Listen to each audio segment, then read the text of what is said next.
Ah, vous êtes là? Bon ben, salut les fans de Cardass. Aujourd'hui, une nouvelle vidéo sur les habitudes des collectionneurs. Et on va plus précisément s'attarder sur ce que vous collectionnez. Je remercie encore une fois toutes les personnes qui ont participé au sondage, et bientôt j'en mettrai un autre en ligne. Quel type de collectionneur êtes-vous? C'est maintenant. Les origines des cartes. On va donc débuter sur les origines, c'est-à-dire où ont été fabriquées les cartes. Donc de façon générale, vous aurez deux solus, donc Made in Japan ou HK. Oui, effectivement, je parle pas des fakes dans cette vidéo. Donc comment les différencier? C'est écrit au dos tout simplement. En bas vous avez HK donc sur celle de gauche et Japan sur celle de droite, en résumé un petit peu. Voilà. Donc HK pour Hong Kong évidemment.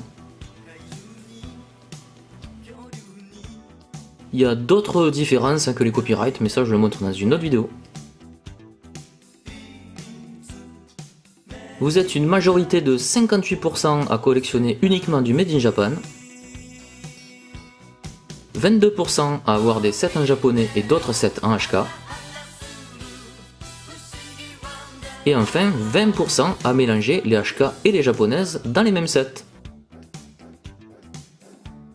Les années d'édition.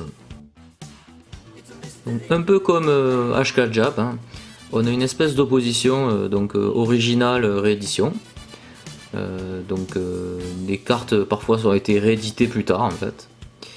Donc là on voit que la qualité est un peu différente, mais surtout au dos on a l'année qui change sur le copyright. Donc là dans l'exemple aujourd'hui on a une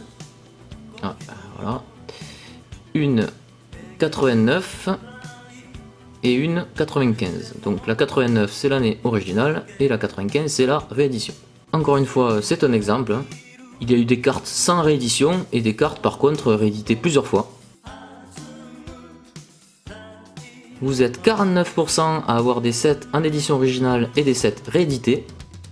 Vous êtes 28% à mélanger des années différentes dans un même set. Et enfin, vous êtes 23% à ne collectionner que les éditions originales. Les cartes décollables.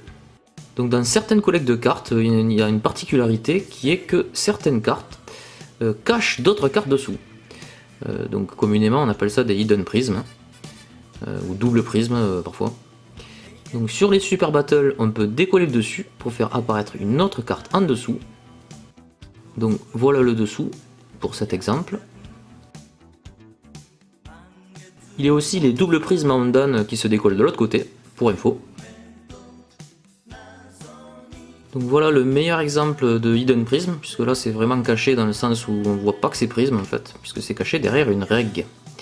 Donc c'est une particularité des Super Battle, et accessoirement des Twin Cara. Donc même concept, c'est le dessus qui se décolle en fait. Voilà, je vais pas trop forcer, voilà, bref. Et donc le dessous de cette carte ressemble à ça. Donc effectivement on voit pas que c'est une prisme de prime abord. Bon là c'était un peu plus compliqué de vous faire des exemples photos, donc du coup j'ai fait comme ça. Donc vous êtes 41% à collectionner un peu des deux en fait, des décollés et des pas décollés. Vous êtes 24% à collectionner décollés plus non décollés. Vous êtes 11% à collectionner en non décollé, c'est-à-dire que vous savez pas qu'est-ce qu'il y a dessous, c'est un peu bizarre. Et vous êtes 8% à collectionner en décollé uniquement.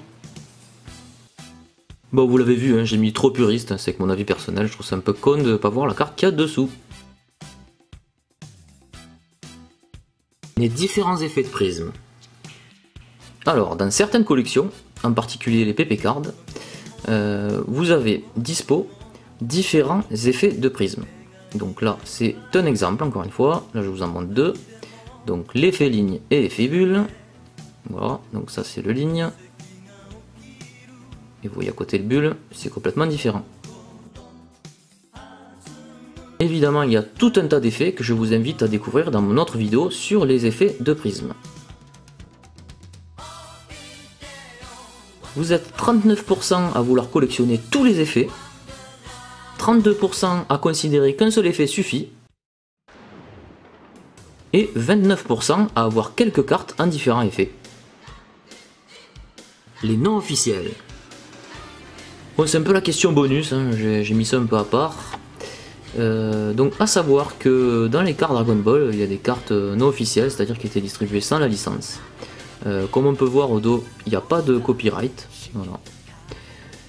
Donc ça c'est un exemple, donc c'est une super héros. Et un autre exemple, donc une spéciale collection, spéciale Z. Voilà. Et encore une fois, au dos, il n'y a pas de copyright. Vous remarquerez aussi d'ailleurs que ni devant ni derrière vous ne voyez de logo Dragon Ball Z.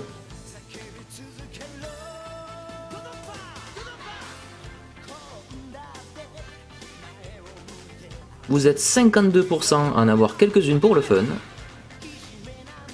29% à les collectionner sérieusement, et 19% à trouver que c'est complètement de la merde. Et voilà, on arrive à la fin de cette vidéo.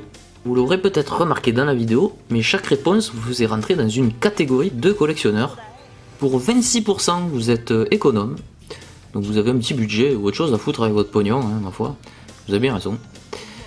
Pour 35%, vous êtes réaliste, c'est-à-dire que vous arrivez un peu à jongler entre votre budget, ce que vous mettez comme argent, et la qualité.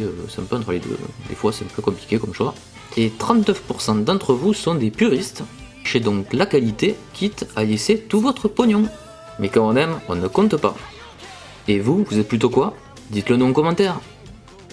J'espère que cette petite vidéo vous aura plu, et je vous dis à bientôt pour de nouvelles aventures de cartes et de produits dérivés Dragon Ball Z. Bon allez, sur ce, je retourne sur ma partie.